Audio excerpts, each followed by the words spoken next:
with a high of 68. Monday, partly sunny, 72. Tuesday, mostly cloudy and 67. Wednesday, 40% chance of some showers, mostly cloudy, high of 66. Thursday, sunshine and 67. And on Friday, mostly sunny, 70 degrees. And currently outside the Navigant Credit Union broadcast studio at the corner of Park Avenue and Kennedy Street, we have 65.3, a little bit foggy, a little bit cloudy degrees here in Woonsocket, Rhode Island. We are broadcasting live from the cheap seats here in Woonsocket, Kevin's Sports Show with Pat Holland. Pat, right before we get started here on the show, first of all, good morning, but we have breaking NBA news coming in late last night. What's up? Yeah, so looks like there was a trade last night, which I had to verify a couple times this morning because the mark of a good journalism. Yeah, a journalist. So the New York Knicks did make a trade with the Minnesota Timberwolves. So they sent DiVincenzo and Randall to the Timberwolves. Oh, plus a first-round pick, 2025 first-round pick, which they got from Detroit. So that's a lottery pick. I don't see anywhere where it says it's a protected pick or not. And they get Karl Anthony Towns back in return. And typically Detroit is the worst team in the league. Oh, last year they were. Yeah. So lottery pick there. I mean, I thought the Knicks did a good job of building the team that they have. So to give up these guys, I think Minnesota wins this trade because I don't think Karl Anthony Towns is going to be a good fit in New York. And right off the bat, I don't know much about the NBA, not as much as I should, other than the Celtics. Is this a stopgap measure for the Knicks to try to compete with the Celtics going into next year? It could be. I don't think Randall was if you want to say the 1 or a 2 or a 3, he's definitely not a 1. I think they've been trying to use him as a 1 and a 2, and I don't think he's that. So, Karl Anthony Towns, he's a big body, but I think he's hurt a lot. So, it'll be interesting to see how and then any player going from a small market to a big market, in New York is right. See how that works out, but we'll see. All how right, that plays out, but. Thank you. Yeah, that came in late last night. Thank you, Pat, for confirming it with all the sources. As you know, sometimes things get leaked, and then Don Sweeney's getting angry at press conferences. And just because it's on the internet doesn't mean it's true. No, I'm more and more worried every day of what I read on Twitter and the different media outlets. So, all right. Well, hey, thanks for breaking that. As always, we'd like to start off our show with a little bit of a local roundup of what's happening, mostly in football. As things pop up, maybe near playoff season, we'll start hitting some of the other playoff teams and what they're doing. So last night, on a game heard here on WOON Radio, North Smithfield gets their first win of the season, a 13-6 win over the Exeter West Greenwich Prout Scarlet Knights, one of the longest names in high school this year, the co-op team. North Smithfield improves to 1-2 on the season with their first win. Exeter West Greenwich drops to 0-2. And interesting little tidbit about the game, very, very low scoring. Both teams kind of shooting themselves in the foot when they advance into enemy territory. Only one punt. And that punt came with about 2 minutes to go in the game. So usually in a 13-6 low-scoring game like that, you see a big punt fest for field position. One punt late in the game. Yeah. Cumberland went north into Mass to play a tough game up in Reading, Mass. They fell 29-22. They are now 1-2 on the season. And it certainly doesn't get any easier for Cumberland as they will host Salem, New Hampshire next Friday in a game that can be heard right here on WOON. And 1-1 Lincoln. They were off last night, a little bit of a bye week. Their next game will be Thursday night at Shea. And then this afternoon, 1-1 Woonsocket travels to South Kingstown, and 2-0 Burrillville will host Pilgrim at 12 in a game that can be heard live right here, WOON, with Kevin Callahan on the call with Brendan McGeary. Brendan and I on the call. We will be broadcasting live from the Lou Mandeville Memorial Rock in the corner of the end zone. And we did speak with the Burrillville AD, who's not there anymore. He retired. They are building a new field, and I begged and completed, and we talked to Gennaro earlier this year for the Lou Mandeville Memorial Press Box would be great for those of us that cover the game, not just here on ON, but you know, your Brendan McGears of the world and Eric Rube maybe of the Pro Show, and anybody else that's covering the game. You know, it's nice to have a press box. And if possible, now I'm getting picky here, Pat, I would like to see the press box at the 50. North Smithfield's got a beautiful press box. It just puts us at the 20. Yeah. Great our side of the field, but any press box will be very welcome in Burrillville. There you go. And in college, number 28 ranked Boston College will host Western Kentucky today at noon. They'll do so without their starting quarterback, Thomas Castellanos, who is injured. He did play versus Michigan State. There was rumors that he was, had a little bit of issues during the week, but he did play in the 23-19 win over Michigan State last week. But he'll be replaced by Florida international transfer Grayson James. Yeah, Grayson limited in his appearances last year. Yeah, by all accounts, Castellanos was fine during the game, but then he must have hurt himself during the game. Played through a tough injury. It still should be a win against Western Kentucky today, as Boston College has been all over the rankings from 24 to 42 back to 28. And I would think this is maybe precautionary. Let's get him out versus Western Kentucky and get him healthy as we get into the ACC schedule as they move forward. So hopefully again, that's it. And continued credit and success to Bill O'Brien, Boston College, as he's trying to make the Boston College, in essence, the most relevant college football team in New England. And to be fair, the other local college football teams, not to get off track too much, they are relevant. I was looking at the Bryant UNH game last week. UNH beat Bryant 38-17. There was 11,000 people at the UNH game. I mean, so it's not irrelevant. It's just the chances to compete for a championship just aren't there at the Rhode Island local level. And on the local front, it's a pretty quiet week this week. Brown winners over Georgetown last week, moves to 1-0 on the season. They are at home today at noon against Harvard.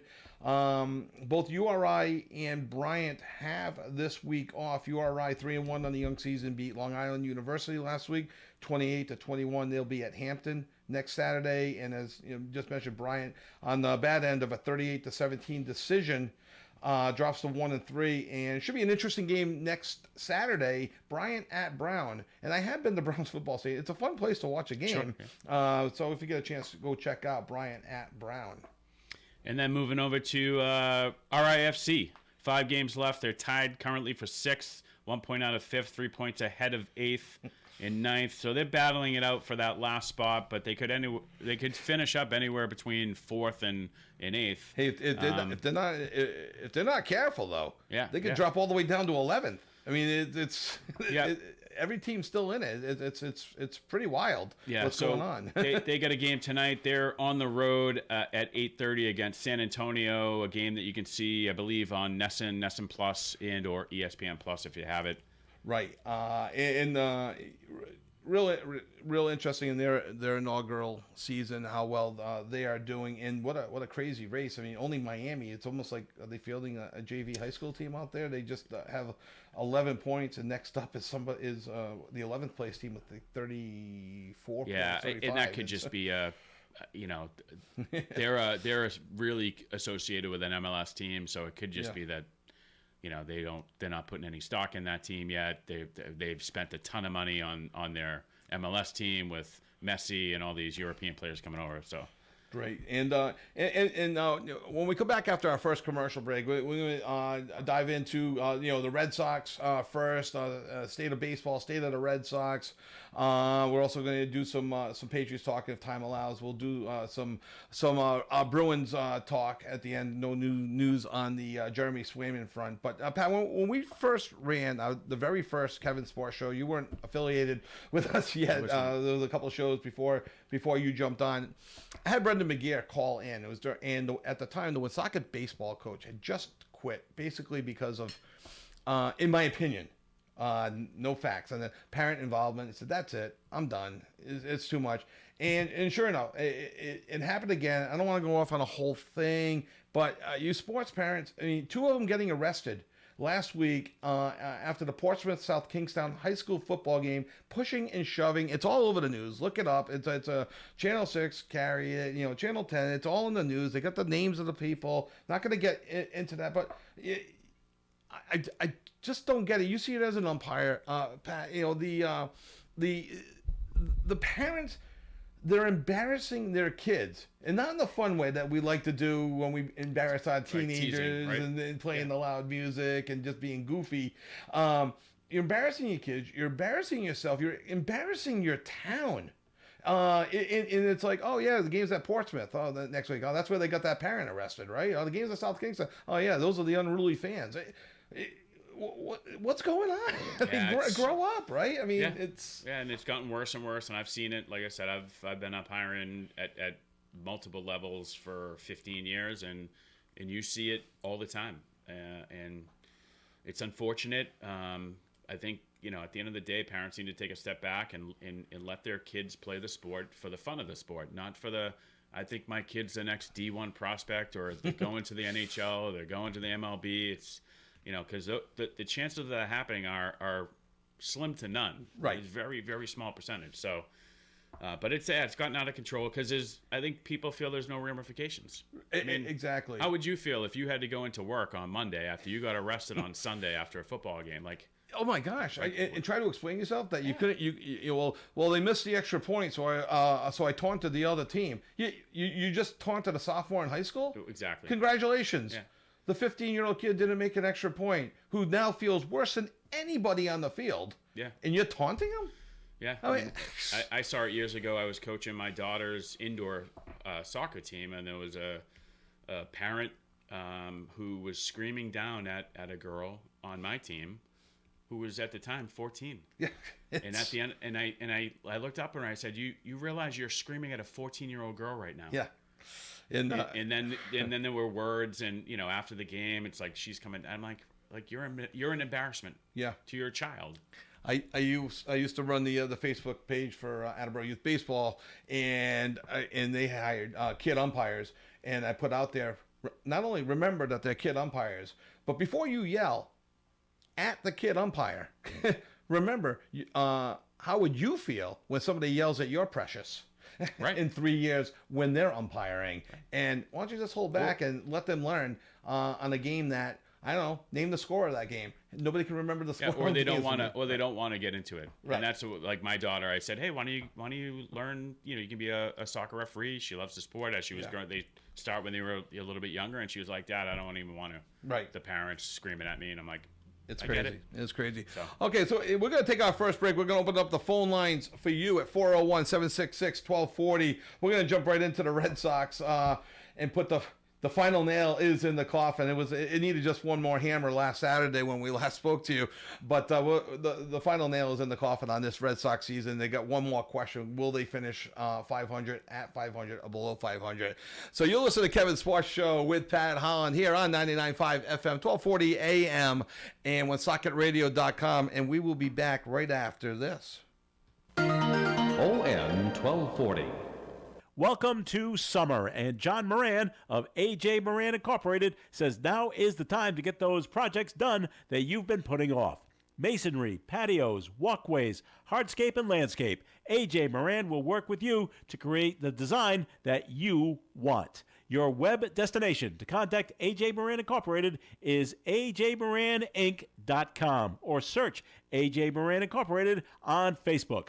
AJ Moran Incorporated has been servicing Massachusetts and Rhode Island for more than 30 years. Contact John Moran at 781-267-6827. 781-267-6827. AJ Moran Incorporated. Big banks offer you everything these days. Bank from home, bank from your phone, even apply for a loan from anywhere you are. It's called Big Bank Tech, and it's pretty cool.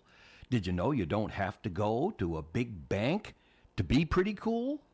Navigant Credit Union offers their members all the big bank tech without the big bank. And if you want to come into a branch to see us, we'll make you feel like you own the place, because you do. We think that's pretty cool too. Navigant Credit Union. Member NCUA. Kitchen trends for 2024 want to make your cooking space feel more special. From textured tiles to rounded stone islands to porcelain countertops, Cumberland Kitchen and Bath Design Center can show you these and more. Visit CumberlandKitchen.com or stop in and see Kevin and his team at their showroom in the McDonald's Plaza on Mendon Road, Cumberland, right off Route 295. Turning a house into a home, your home, Cumberland Kitchen and Bath Design Center. Bad accidents happen to good people. John Brian of the Brian Law Group can help if you've been injured in an accident. The Brian Law Group handles personal injury cases on a contingent fee basis. You do not pay anything unless they secure money for you through a jury award or insurance settlement. When choosing a lawyer, go with someone you know, someone local. Choose John Brian of the Brian Law Group. Call 401-597-5565. 597-5565. Hi folks, this is Tom Marshall, founder of Marshall Building and Remodeling. You know, when it comes to choosing a roofing, siding, or window company for your home, you need to protect yourself from inexperience, unfair prices, and shoddy work. The best way to do that is to call Marshall. We'll give you honest advice and a fair price. Then you decide. With Marshall, there's no money down, great warranties, and the best work and service available, period. Make your home beautiful with Marshall. Visit us at marshallbr.com, and remember, we are your local roofing, siding, and window people. The latest Buick and GMC models are available at Tasker Buick GMC in Woonsocket. Buick Encore, Envision, Enclave, and Envista are on the lot waiting for you to take one for a test drive. New GMC crossovers, SUVs, as well as trucks and vans are also available. Thinking of a pre-owned vehicle? Tasker Buick GMC has more than 900 in stock, many under $15,000. Visit online, TaskerBuickGMC.com, or stop into 55 Fortin Drive, Woonsocket. Tasker Buick GMC, you will be satisfied.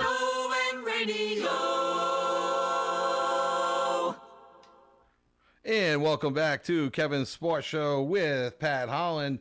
And the phone lines are open, 401-766-1240. Let's just jump right into it, Pat. Actually, I want to ask a trivia question out there. There is a former Red Sox player that has set a record. Let's see, how can I best word this? Every single year of his career, and we're not just talking 2 years here. We're talking, I think, 7 years. His batting average went down every single year until from year one, right up until he retired when nobody wanted him anymore. Name this player, and I can almost guarantee everybody in the listening audience has heard of this player if you're a Red Sox fan. So we'll leave it out there. We'll see if anybody has an answer. You're not going to win anything, but we'll throw something out there. We'll throw out a gift card. We'll get a Dunkin' Donuts gift card at some point. Courtesy so if someone of Pat calls Holland. in, yes, courtesy of Pat Holland. We'll get you a gift card to Dunkin' Donuts. We'll figure that out. So the Red Sox currently 80-80. Yep. 2 games to go. All summer long, Pat. I was excited. They got my hopes up into the All-Star break. Okay, I'm like, okay, it's just a little glitch that they're hitting right now. They'll come out of it. And we had talked about it a month ago. If they could get to 88 wins, I think they'll be fine. And here's the problem: 86 wins is going to it has Detroit clinch the playoff spot.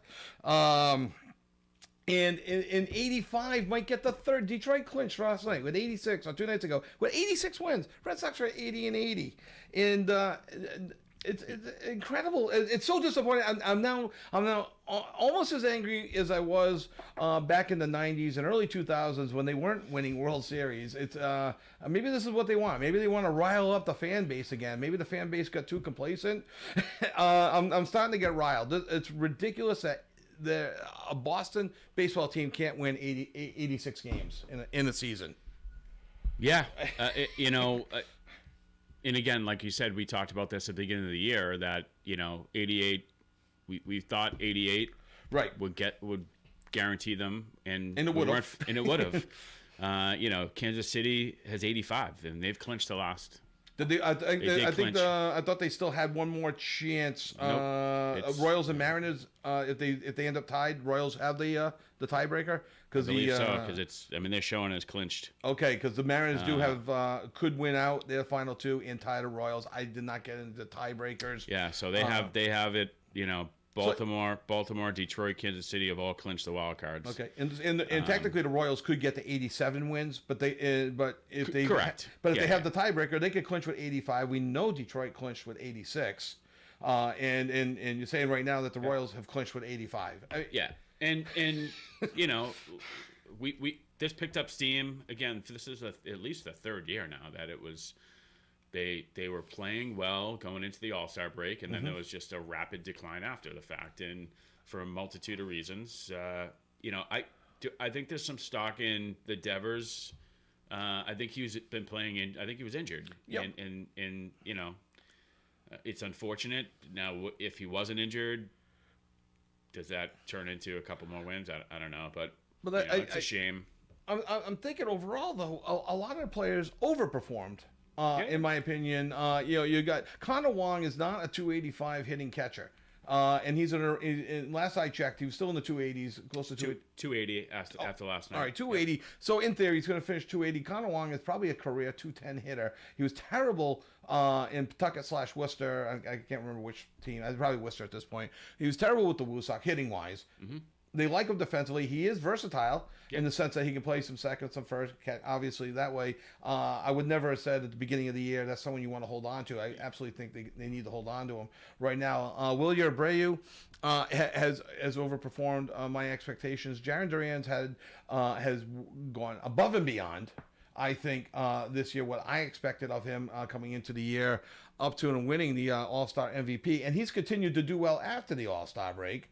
Rafaela, as first full rookie season, like to see him work maybe a few more walks, get the on-base percentage up. But his average is respectable. He is with the first person, I can't remember who to play over 60 games in center, over 60 games in short. I mean, so talk about your versatility. He's also slid into second base. Yep. I'm not the biggest Trevor Story fan, as you know, but if healthy, I mean, you've got the makings of a pretty good team. Pitching. And I'm just ranting on the Red Sox. Actually, the Red Sox here's another quick little trivia question for you. Crawford, Bayo, and Houck all made 30 starts this season. Actually, Houck actually made 32. Bayo and Crawford made 30. It's the first time since 1987 that the Red Sox have had 3 starters make 30 or more starts in a season. And for a little side bonus question, who were the 3 starters in 1987? I guess 4 different ones in the hopes of getting 3, and I did kind of come out ahead. I had originally guessed Clemens, Hurst, and Boyd, and I threw in an Al Nipper as a possibility, but I didn't know. And I looked it up this morning. It was Clemens, Hurst, and Nipper. Apparently Boyd was hurt back then. Only had like 7 or 8 starts in 1987, but. So you got the starting rotations. Starting rotation maybe stable. I don't know about that. Well, 30 starts. I mean, healthy. Oh, those guys. Yeah, those 3 guys. Well, that's 3 out of 5. I just don't think they have a 1. I don't think they have a legitimate. I think they thought Bayo was going to be a 1. I think how and he can. I think those guys both could turn into potential number 1s, aces. Maybe not aces. But let's stick with number 1. I don't think there are any true aces anymore out there, but especially with the transition and all these like off-speed pitches and cutters and. Well, and to bring up points Moose has made in the past and other calls that we've made and arguments I've had with my own kids. I looked up the innings pitched of Hurst and Clemens, and Houck, Bayo, and Crawford's innings. I think Clemens was at 230, and Hurst was at 212 in that range. So you're looking at about 450 innings, and the 3 Crawford, Bayo, and Houck combined for about 450 innings. So what was done back in 1987 completely different than what's being done in 2024. The game in every sport has evolved. Yep. And you have to take that in consideration. It doesn't diminish what they're doing or what they it doesn't. It's how they're being trained. Yeah, you can't blame the player for how management, and is it the manager? Is it upper management? Is it the college game? I don't know. You can go round and round, but with no solution and no real good solutions. The only ridiculous one I kind of came up with, it almost has to start back at USA Baseball and how they train kids and maybe shut kids down. I think that's the biggest thing. That's, I always wanted to play more growing up. There wasn't fall ball. There wasn't, you just went to another sport. Now you got the training year round, which on the surface seems good. I just don't think it is overall. Here's what I look at.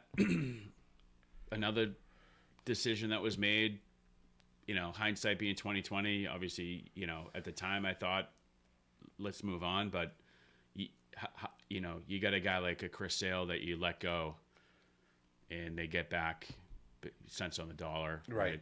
Rightfully so. I mean, yeah. They have no leverage, right? The guy barely pitched. Right. And he goes 18. He's 18-3 with a 2.38 ERA, 225 strikeouts with a 1.01 WHIP. I mean, that's like, are you kidding me? The only thing I throw at you, Red Sox had the worst defense in the league this year. True. There's no way that Chris Sale, with that team behind him, goes 18-3. The Braves are a playoff team. The Red Sox are not. Yes, Chris Sale every 5 days would have given you, in theory, a quality start. Sure. However, with the defense that was behind Chris Sale, which means that ups his pitch count, when those same errors happen, when you could have been through 5 innings at, say, 75 pitches, definitely going back out for a 6. Let's get rid of the whole complete game things. It's just not happening. So whereas, 75 pitches gets you through 5 innings on the Red Sox, 75 pitches might get you through 6 or 7 innings with the Atlanta Braves, because the defense is that much better than the Boston Red Sox.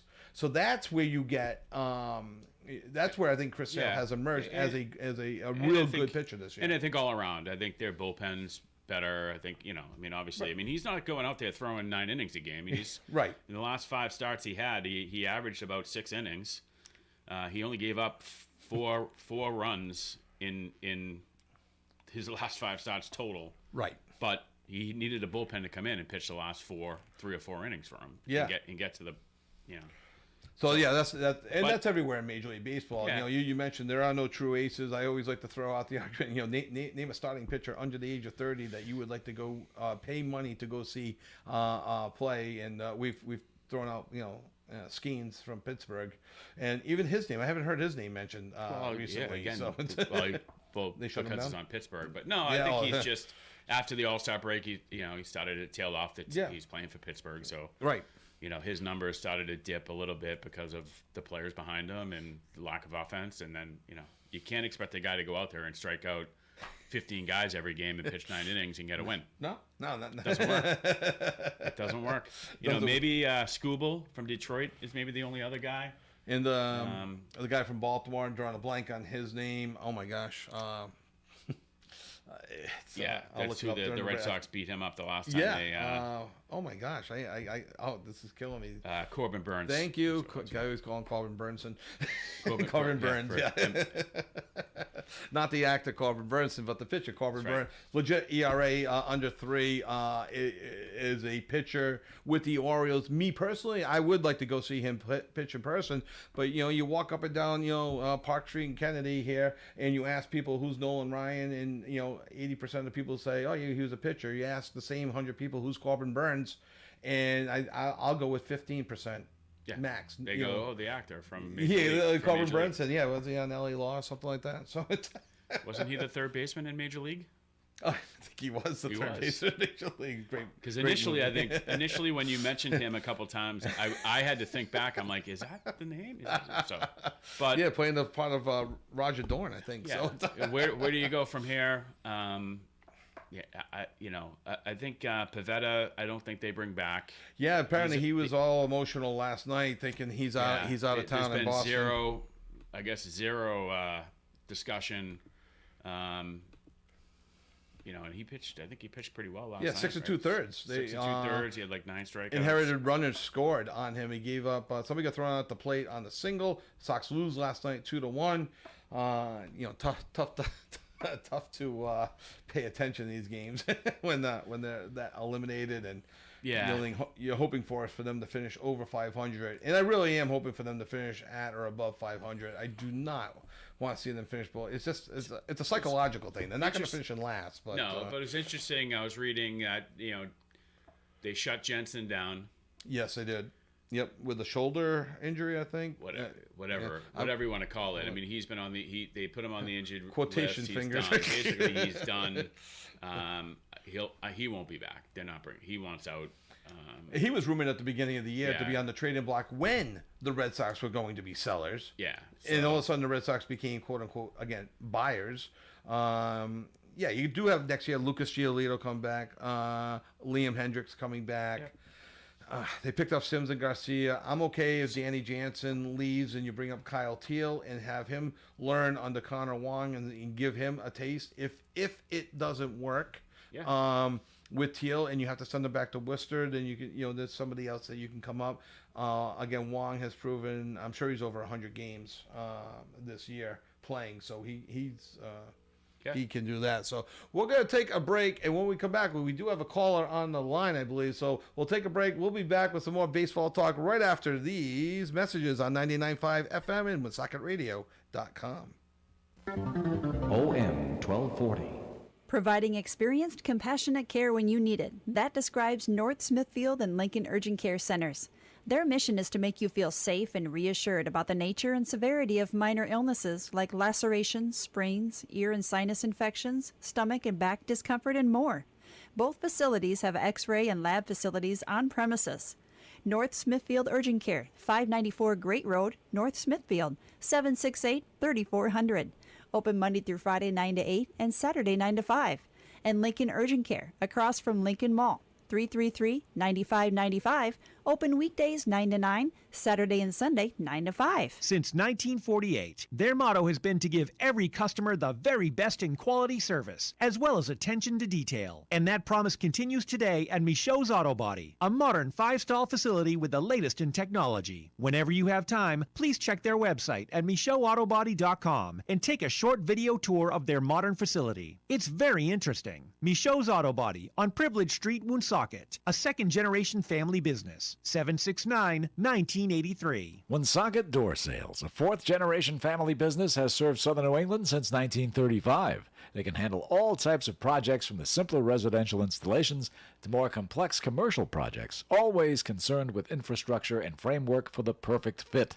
They even install doors for fire stations and medical facilities. Installation and repair. Woonsocket Door Sales, 767-3448. They'll remove and dispose the old doors. Woonsocket Door Sales, 767-3448. State Line Service and Tire Center services all vehicles, including late model cars and light trucks. Your late model vehicle is a highly sophisticated piece of equipment featuring a network of sensors and switches that monitor engine performance and efficiency. When a problem arises, it's important for your technician to know if your check engine light warning is a real problem or just a sensor computer issue. So be safe and be sure. Don, Kevin, and Sean believe in communicating and explaining. State Line Service and Tire Center, 1209 Social Street, Woonsocket, at the State Line. Southeastern Massachusetts' premier baseball and softball facility is Triborough Diamond Sports Academy, located at 445 East Washington Street, conveniently off of Route 1 in North Attleboro. Whether you're looking to put in some individual work in or out of season, or looking for an indoor home for your team during the fall and winter seasons, DSA has you covered. Come to DSA for personalized and group instruction, batting tunnel and pitching mound rentals, team facility rentals, camps, captain's practices, and so much more. Contact Triborough Diamond Sports Academy at 508-316-1702 or via the web at TriboroughDSA.com. OM 1240. The latest Buick and GMC models are available at Tasket Buick GMC in Woonsocket. Buick Encore, Envision, Enclave, and Envista are on the lot waiting for you to take one for a test drive. New GMC crossovers, SUVs, as well as trucks and vans are also available. Thinking of a pre-owned vehicle? Tasker Buick GMC has more than 900 in stock, many under $15,000. Visit online, TaskerBuickGMC.com, or stop into 55 Fortin Drive, Woonsocket. Tasker Buick GMC, you will be satisfied. Sam and Tina at Ollie's Pizzeria are so grateful for all the customers who voted them gold for Best Pizza in ON Radio's Best of the Blackstone Valley. Ollie's Pizzeria, where quality ingredients, expert craftsmanship, and a cozy ambiance come together to redefine your pizza cravings. Order online at olliespizzeriari.com. Ollie's Pizzeria, 204 South Main Street, Woonsocket, on the corner of Front Street and South Main. Ollie's Pizzeria, one of the best of the Blackstone Valley. The world-class distributor of all things electrical is Electrical Wholesalers. They are a full-service electrical distributor with branches throughout Rhode Island, Massachusetts, and New Hampshire. Locally, they're at 113 Clinton Street next to KFC here in Woonsocket, with other locations in Cranston and Franklin, Massachusetts. Electrical Wholesalers provides the highest quality service to electrical contractors as well as residential, commercial, and industrial customers. Electrical Wholesalers is open Monday through Friday, 7 in the morning till 5 in the afternoon. Visit ew-ne.com. Electrical Wholesalers. When you have an emergency leak, or maybe even worse, a fire, remember this name, 24 Restore. Say it again, 24 Restore.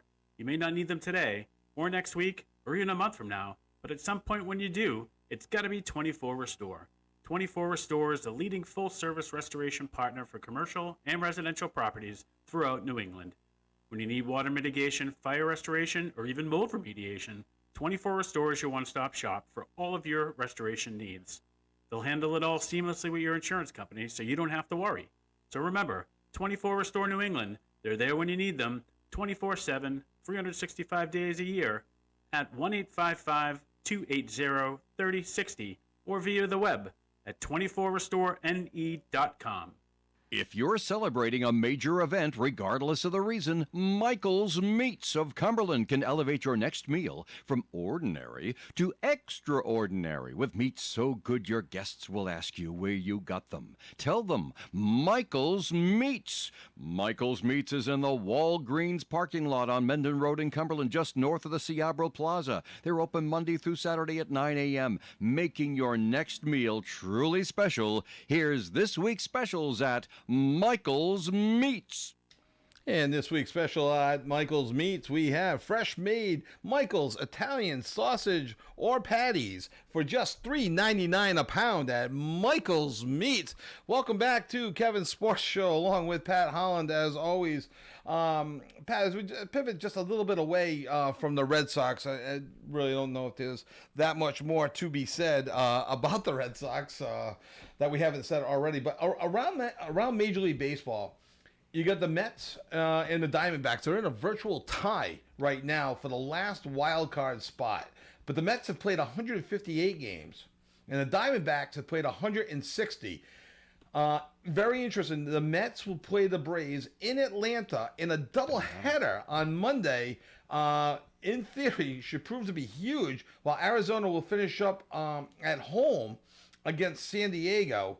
And right now, in the Mets are playing the Brewers, who have clinched a playoff spot. So these are not easy games for the Mets or the Diamondbacks. And really quick, before we get back to that, did you see how San Diego clinched the playoff spot against the Dodgers the other day? It was a triple play, 5-4-3, triple play around the horn. And the Padres win, clinch the playoff spot with Shohei Ohtani on deck. Expected to bat. I didn't see that, and honestly, I didn't even realize that Atlanta, New York, and Arizona were all battling for these. Yeah. So legitimate spot. Yeah, I mean, I'm not sure if Atlanta's in right now. I know the Mets and Diamondbacks are in a virtual tie. I'm not sure if they can jump up over Atlanta or not. But but Atlanta, I think, is in, or they have not clinched yet. They're 87 and 71. The Mets are 87 and 71, and the Diamondbacks are 88 and 72. Okay, so would you say that the doubleheader Monday is more than huge for the Mets and the Braves? So I mean, if they split that,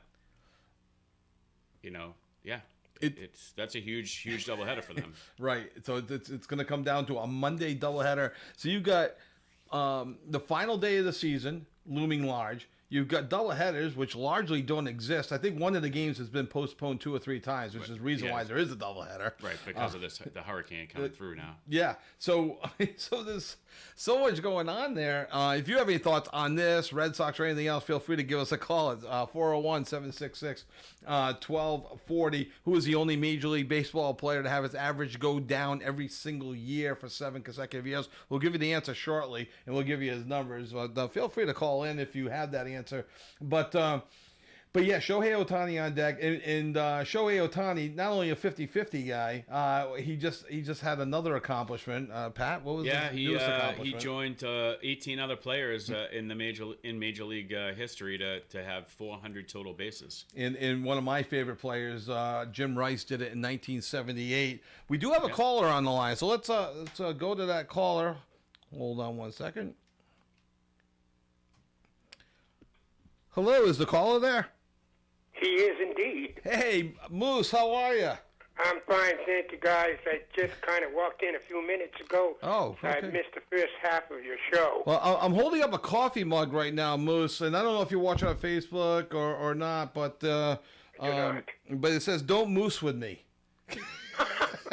It's a picture of a moose, so I'm gonna keep that here in studio. So don't be moosing with us today, Moose. Okay? Okay. Did you hear my trivia? Did you hear my trivia question? I did not. Who's the only player in Major League Baseball history to have his average go down every single year of his career? A hint: it was a Red Sox player. Second hint: 7-year career. 7 years with the Sox. 7 years with the Sox. Average declined. Every single year, broke a record. I'm sure he's not too happy about it. I don't know. Was this guy a perennial hitter? I mean, did he ever hit 300? Yes, he did. I'll actually give you his numbers. Mike Greenwell. Yeah. No, a lot of people do guess Mike Greenwell. I'll give you his numbers. He may have even won Rookie of the Year. I'm not 100% sure on that, but his averages were 321, 285, 264, 247, 231, 227, and then bottomed out at 128, and it was bye-bye after that. Now, granted, he didn't play as much his last 2 years. You'll definitely... left-handed hitter. Nope. He finished second for the American League Rookie of the Year. He was second, runner-up to Rookie of the Year, his rookie year. He played every single position in the infield for the Red Sox, and most people would probably remember him as a first baseman. But he did lose his second baseman duties to a well-known Red Sox. Was that Marty Barrett? Jerry Remy. Jerry Remy beat him out. Okay, yeah, that makes sense. Yep. So, any guesses, Moose? No. All right, we'll just give it now because we teased it at the top of the hour. Dave Stapleton. Oh, creepers. Jeepers creepers. The guy that was supposed to come in and play first base for Bill Buckner. That's why all the Red Sox fans know him. So what's on your mind this week, Moose? Well, I sent you an email. I was hoping you conclude with that. I don't know if you read it or not. Yes, oh yeah. You know what? The email that I did send you about asking a question fresh, for each other, and I've got one for you. Okay. And Pat. It goes back to the early 50s, but it is a quite significant record here. Okay. This particular pitcher in the early 50s had 4 consecutive 20-game wins or more, including a sparkling 28-7 year, 28-7, 23-16, 23-15, 23-14 National Leaguer. He ended up with 286 wins. Not just shy of that elite 300 club. Right. Early 50s, he pitched early 50s. About 14 years in the National League, and he finished his career in the American League. He spent all these 20-game seasons that he won, 20 or more, were all with the same team, 52, 53, 54, and 55. This guy was a workhorse. I mean, the only one that comes to mind, but I think it's too soon, is Koufax. And No. but I think I'm Koufax gonna was more guess- 60s. Oh, Or Pat pick and choose that Pat guy. has a That's guess. one of the greatest pitchers ever. Yeah. I'm Pat going has to a guess guess. Warren Spahn. Warren Spahn? Nope. Oh, Nope. Spahn insane and pray for rain with the Boston This Braves. team didn't do that well in the early 50s. Right now, they are a perennial team, one of the strong horses in the National League. National League. First think initials, it's someone with first the Phillies. and last initials are the same letter. First and last, same letter. Wow. I'm drawing a blank. Is he in the Hall of Fame? I don't know. Nah, probably not. Because back then you really Oh, needed yeah, that 300. 286 wins. Yeah, I know, but back then they really liked that 300 win plateau. Not to take anything away from him, the 286 is great. 14 years shows some longevity. But Check this guy just for a moment, and I don't want to belabor the answer anymore. I'm going to give it to you. 346 innings pitched. Next year is 336 innings pitched. Following year, 330 innings pitched. This guy was a workhorse. yeah, you're gonna have to give it to me, Moose. I don't know this one. His name is Robin Roberts.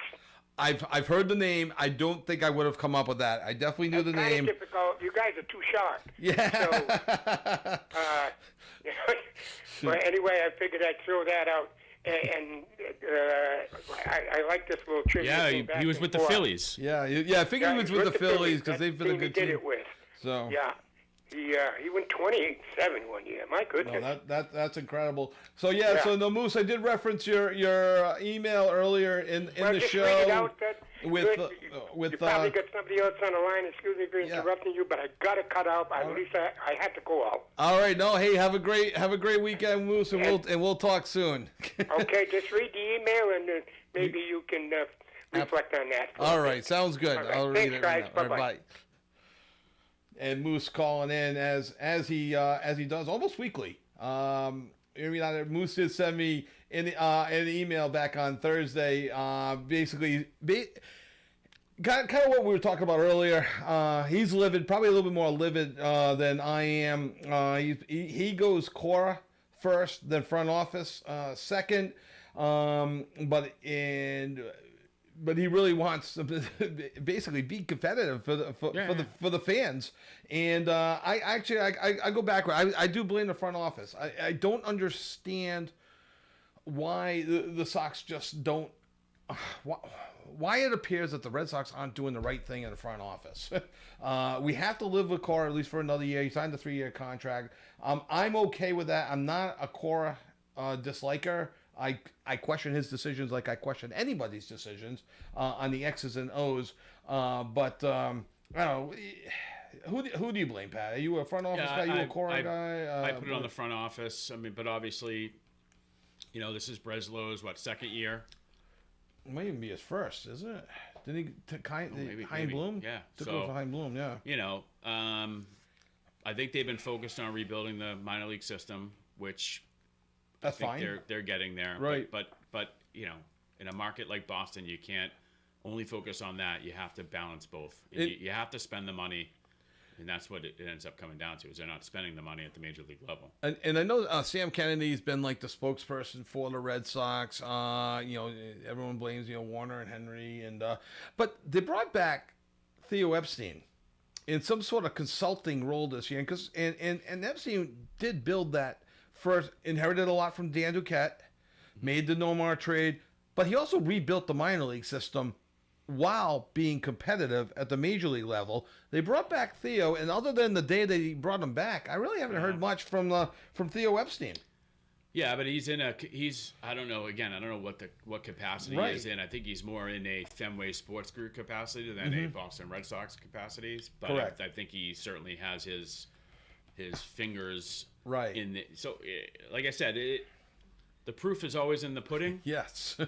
So we'll see what happens. I mean, it's another disappointing. They can't continue to do this. So yeah, I know the attendance is still decent. They were talking about this up on one of the Boston shows the other day. But the Sox were getting over 3 million. Now they're down to about 2.5, which is incredible numbers still. Yeah. But when you figure 500,000 might be, hey, let's go on. Hey, we're going to Boston. Let's catch a game at Fenway. And you've seen a lot of opposing teams' fans at Fenway Park. I tell you, it's. I had a conversation with someone I was out to lunch with the other day, and it is a lot easier to get tickets in general Yes. from vendors or relationships. Like, you go to these golf tournaments, and it used to be like maybe there was a set of 4 tickets. Now it's like, I went to a golf tournament this year, and it was like, if you wanted to go to the Red Sox game, there was tickets for everybody there. There's a definitely a different feel. I got to one game this year. There's a different feel outside the stadium. Definitely a different feel inside the stadium. I still think it at times, at moments, it still had the same feel. But at times, I don't know, just something's off. And I think, was it 4 out of 5 now? Not making the playoffs. Yeah, potentially finishing under 500. Again, I'm starting to go back to way things were at the end of the 20th, early 21st century. I'm getting very upset. The Harrington era. Yeah. So I'd like to touch on one more thing in baseball, and I had a feeling this might evolve this way. There's 7 guys in the 40-40 club, 40 home runs and 40 stolen bases, including Shohei Ohtani this year, the only person in the 50-50 club. And we do have another caller on the line, so let's go to that call right now. Hello, you are on the air. Yeah, Paul from Woonsocket. Hey, Paul. Just to follow up on Moose's question, Robin Roberts is the Hall of Fame. He's in the Hall of Fame. Oh, great! I've heard the name. I play this game with one of my kids, and Robin Roberts is in the Hall of Fame set for this card game, but they also have players like Clemens and Bonds in there as well. So some guys that aren't in the Hall of Fame. So I knew the name Robin Roberts from that, but I was not sure if he was in the Hall of Fame. So no, thank you very much, Paul, for clearing that up. I believe 1978. I think it was 1978. I'm not sure, but he is. Thank you. All right, great. Have a great night. Thank you, Paul. Paul from Woonsocket listening. Thank you. Robin Roberts is in the Hall of Fame. And assuming Paul was right, he got inducted in the 70s. So probably one of the last years on the ballot. Moose said, he's dominant in the 50s, in the 60s, 14-year career. That tells me he left the game in the mid-60s somewhere and to get in the 70s. So not a first ballot Hall of Famer. 76, yeah. But he got in 76, as Pat's looking that up right now for us. So thank you, Paul. So, so Jose Ramirez is on the Cleveland Guardians. He's got 41 stolen bases on the year. He's got 38 home runs. Again, let's go out to the corner of Park Avenue and Kennedy and ask some people, do you know who Jose Ramirez is? And you got potentially the 7th player in the history of the game to join the 40-40 club. Has to hit 2 home runs in his last 2 games. But nobody knows him. And I think this is the problem with baseball. You bring up Shohei's 400 total bases. That's huge. And yes, the diehard baseball fan knows it, but most people don't know it. And Jose Ramirez, 7 could be the 7th person ever in this game that's been around for 150 years. So what is baseball doing wrong? How do you promote? And the Guardians, former Indians, are a playoff team and are fighting the Yankees for the best overall record in baseball. They're 1 game behind. Pat, I'm perplexed. I'm flummoxed. You're anytime you can use the word flummoxed. Yeah. I don't know. I mean, I think they just they dropped the ball on that. I don't think MLB is really concerned with those types of stats anymore. It's more about advertising on the baseball helmets and on the that type of stuff. I can almost see the pitching because I think we've seen our last 300 game winner. I think 250 would be becomes the new 300 now. Yeah. 300 was an automatic entry into the Hall of Fame. That's why it probably took Robin Roberts, who would be a surefire Hall of Famer with those numbers now at 280 some odd wins. I think now you get to I don't think there's anybody threatening anymore. I think we've seen the last one.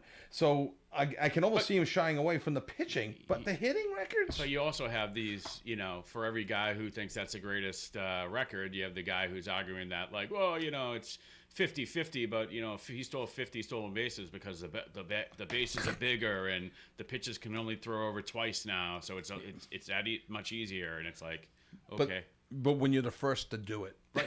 It's still nobody else has done it. And if that's the case, just to your argument, why aren't there more people threatening?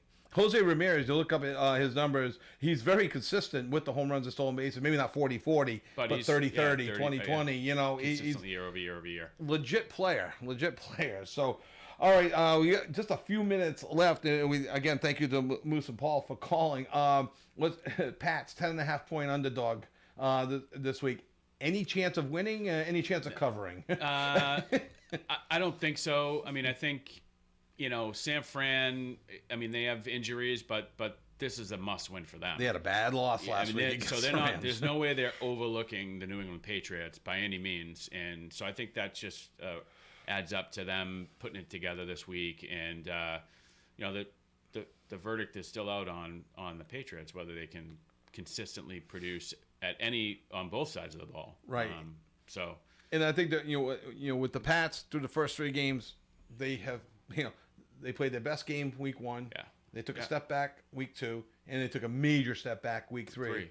And they've had a week and a half now, but they are flying across country. 10.5. And yeah, I think San Fran covers that. I think they still have too much. I mean, even without McCaffrey, their Deebo Samuel still their out backup too. running back is still produced. Yeah. And maybe that is, their system, right? They have a good line. Yes. So they can still run the ball, and that's just a recipe for disaster for the Patriots if they can't stop the run. I still think they have a good opportunity the following week, October 6th, against Miami. For sure. No Tua, Tyler Skyhill or whatever there's rumors that Miami has reached out to Garoppolo. Okay. And are kicking the tires on that to see where he stands. But then, and even if he comes in, then they have 1 week to get him ready. Right. So I think, bottom line, in a home game, a beautiful October day, in theory, I think the Pats have a good chance against Miami and pick up their second win. I do not think they have a good chance at 4:05 on Sunday. I'll be watching as I watch all the games. I just, really tough. So, and as we look ahead, to next week already, we're trying to get from the Providence Journal Joe McDonald on to break down, actually not break down, preview. The Boston Bruins the season starts October 8th, which is a Tuesday night at Florida, and then they come home against Montreal on Thursday the 10th. So Bruins, Bussy did not look good in that the other night, giving up 3 goals right away in the first period, settled down, played the whole game, ultimately gave up 4 goals, and it was an empty netter. They have another game today. I'm not sure who's going to be in net today. I would suspect Korpisalo is going to probably get the whole game. And now the goalies are getting the whole game. So Korpisalo, he's the one. They're going to start him. Right. How he plays will dictate, I think, how the Swayman conversation continues. And if he comes out of the gate and he's playing well, then maybe it's, who knows? Exactly. I still can't believe we're at this point with Jeremy Swayman. It's not signed. It's Joe McDonald just shoot me down in the text. And I said, hey, how about the sign and trade? He's like, absolutely not. I'm like, no, I get it. I'm just nervous. I'm nervous that there is no Swayman's there. He was there. I'm assuming they made the Allmark trade thinking that Swayman was there in the fold. I have no idea if there was an agreement in principle or anything like that. But yeah, we touched upon this. It's you would think that if the trade was imminent and they were making that move, right, that they had some sort of deal already somewhat lined up or in place, or they were like it was close to getting done. It sounds like they weren't even close and haven't been. And so it's like it's like pie on Sweeney's face, right? And so who knows what's going to happen? But if Korpisalo comes out and he's terrible, then I don't think they have any choice. Now, do I agree with that? I mean, so. I can't see them giving him 8 and 10 in the bottom line too. And I know it shows a spot over Swayman. Sign him exactly right now. I don't even know if he's ready in time for the opening day. He may be. I theorize that he might be working out with University of Maine on his own with some captain's practices up there. He needs some game. He'd need some game action before he starts in there. So exactly. So, all right. Hey, thanks for joining us once again. Broadcasting from the Cheap Seats, Pat and I, Kevin's Sports Show with Pat Holland. We will be back next week. Again, we'll try to work on Joe McDonald joining us. If not, at the very least, Pat and I will be doing a big breakdown of the Boston Bruins as they embark on their season. Maybe touch on some Celtics as they open up training camp. preview the Patriots Miami game the following day and see if there's any lingering leftovers from the Pats Niners. And baseball playoffs should be started by next Saturday. So without your beloved and our beloved Boston Red Sox. But thank you once again for listening to WoodSoccerRadio.com, 99.5 FM, 1240 AM, Kevin Sports Show with Pat Holland. We hope you have a great weekend. Broadcasting live and local daily from the Navigant Credit Union Broadcast